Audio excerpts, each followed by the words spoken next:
गरीब मायका। मोहिनी के 3 बेटे थे। पति खूब अच्छा कमाता और बड़े घर के ऐश सब था मोहिनी के जीवन में। लेकिन एक चीज जो नहीं थी वो थी सुकून।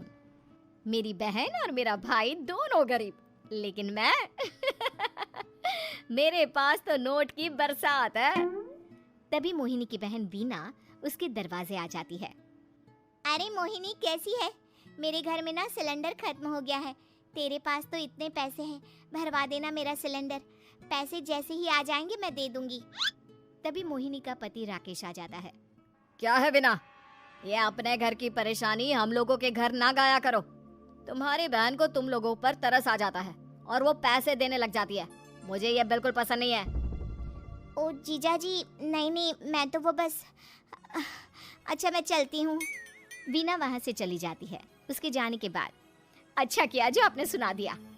अरे न जाने क्या सोचकर मेरे घर आ जाती है कि जैसे यहाँ तो भंडारा भरा है। अरे कितना तो दे दिया। अच्छा जी, जरा 1000 तो देना। वो बिन्नी दीदी है ना, उनके घर जा रही हूँ। उनका पोता हुआ है तो मुंह दिखाई दे दूंगी। हाँ, उन लोगों के आगे तो शो ऑफ किया करो। वो खुद को बड़ा अमीर शो करते हैं ना, दिखा दे कि तू भी किसी से कम नहीं है। हाँ जी, इसी के लिए तो जा रही हूँ। मोहिनी तैयार होकर अपनी बुआ की बेटी के घर जाती है, जहाँ उसके पोते का कार्यक्रम चल रहा होता है। वहाँ वीना भी आई होती है। अरे वीना, क्या जरूरत थी यहाँ आने की? तेरे घर पर गैस नहीं है तो वो भरा लेती। क्या करूँ मोहिनी, बुआ को बुरा लग जाता नहीं जाती तो।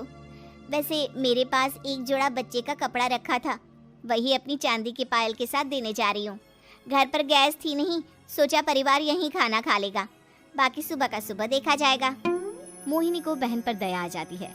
वो पर्स से 1000 रुपए निकाल कर दे देती है। ले वीना, लेकिन पैसे वापस कर देना, तेरे जीजाजी हिसाब लेते हैं। मोहिनी भी क्या करती, गरीबी में बहन का सहारा ही उसके जीवन जीने का आधार था। फिर एक रोज, सुनिए, भाई के घर बेटी हुई है, मुझे माँ के पास जाना होगा।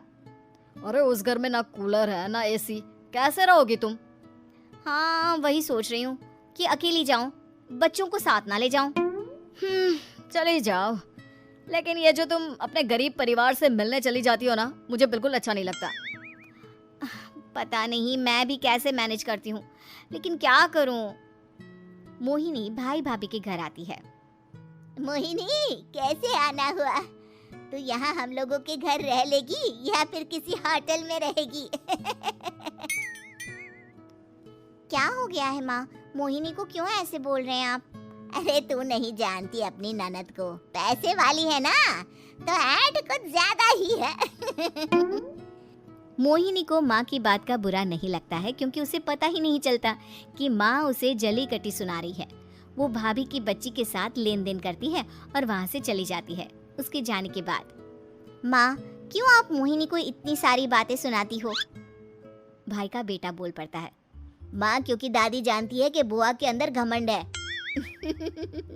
सही बोल रहा है मोहन, बहू भले तुझे ना दिखता हो, लेकिन मुझे और मोहन को दिखता है कि वो कितनी घमंडी है। मोहिनी मायके आती है, जहाँ गरीबी के कारण चीजें कम होती हैं। इस मोहन के बच्चे को काम पर लगा दो ना, किसी दुकान या किसी होटल में, बर्तन धो लिया करेगा, कम से कम 4 पैसे और आएंगे घर में। देख मोहिनी, माना तेरे पास पैसा है, लेकिन तेरे भाई के दिन इतने भी बुरे नहीं चल रहे कि वो अपने बच्चे की पढ़ाई रुकवा कर उससे बर्तन धुलवाए। मोहन माँ की ओर देखता है, जैसे आंखों से बोल रहा हो, देख लिया बुआ का हाल। हाँ मोहिनी, बात तो सही है, लेकिन अभी मोहन को पढ़ना है। आखिर तुम भी तो अपने दोनों बेटों को पढ़ा रही हो ना। मेरे बेटों से कैसे कंपेयर कर सकती हैं आप? अरे वो तो कलेक्टर बनेंगे। हाँ, कल को वो मोहन को नौकरी में रख लेंगे, क्यों? मोहिनी कुछ दिन और रहकर चली जाती है। धीरे धीरे दिन बीतता है। मोहन बड़ा होता है और कड़ी मेहनत से सफल भी हो जाता है। मोहिनी, माँ के जाने के बाद तो तुमने भाई भाभी के घर जाना छोड़ ही दिया, क्यों? वो क्या है ना, उन लोगों का घर छोटा है, मेरे बच्चे जाना ही नहीं चाहते। पर तुझे क्यों अचानक मायके की बात याद आ गई? यार, मेरा तो मायका है, भाई भाभी है, मेरा तो आना जाना लगा ही रहता है। हाँ, क्योंकि तुझे आदत है ना ऐसे छोटे से घर में और कम पैसे में रहने की। वैसे क्या खबर है आजकल मायके की अपने? अब वो घर छोटा और कम पैसे का नहीं रहा, क्योंकि मोहन तो बहुत बड़ा आदमी बन गया है। फिर क्या? मोहिनी भाभी को फोन करती है। मोहन किसी बड़ी कंपनी का मैनेजर हो गया है क्या भाभी? क्या ये सच है? हाँ मोहिनी दीदी, अब तो हम लोगों के गरीबी के दिन कट गए। आपके भाई ने कोई अच्छे कर्म किए होंगे जो हम लोगों का बेटा इतना अच्छा कमा रहा है। देख लो भाभी, पहले भी आपने कई गलतियां की थी, आप थोड़ा संभल कर चलना। भाभी को मोहिनी की बात समझ में नहीं आती कि वो क्या कहना चाहती है।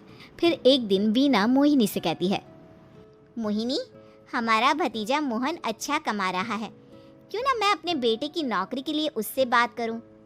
अरे बुआ का बेटा है, ये सोचकर मदद तो करेगा ना।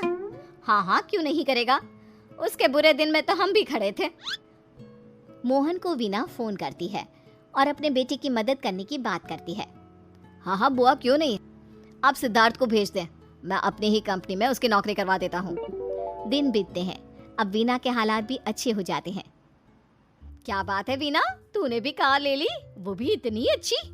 हाँ मोहिनी, अपने भतीजे के कारण तो हम लोगों के दिन अच्छे हो गए।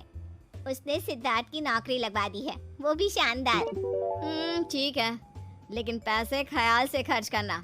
वो क्या है ना, पैसे आने आसान है लेकिन संभालने मुश्किल। मोहिनी घर पर अपने पति से बात करती है। देखो ना, सबके पास पैसे हैं, एक वक्त था जब मैं ही अमीर हुआ करती थी। लगता है कि ज्यादा दिन नहीं रह पाओगी, मेरी नौकरी को कुछ साल ही बचे हैं और तुम्हारे दोनों लड़के निकम्मे हैं, उन लोगों को बोलो ना कि नौकरी करें। तभी वहाँ मोहिनी के बेटे भी आ जाते हैं। अरे हमें क्या मोहन समझा है जो दिन रात गधे की तरह काम करते रहे। खैर, दिन फिरते हैं और मोहिनी के पति की नौकरी भी खत्म हो जाती है। मोहिनी क्या करे, थोड़े से पैसे में गुजारा नहीं हो रहा है। तो क्या करे, मेरी समझ में कुछ नहीं आ रहा। मोहन को बोलो ना कि वो इन दोनों के लिए नौकरी देखे, जैसे सिद्धार्थ के लिए नौकरी देखी है। मोहिनी क्या कहती, उसे अपने वो दिन याद आ जाते हैं जब उसने भाभी से मोहन को नौकर बनने की सलाह दी थी। क्या हो गया, क्या सोच रही हो मोहिनी? यही कि वक्त कभी भी किसी का भी पलट सकता है, ऊपर वाले से डर कर रहना चाहिए।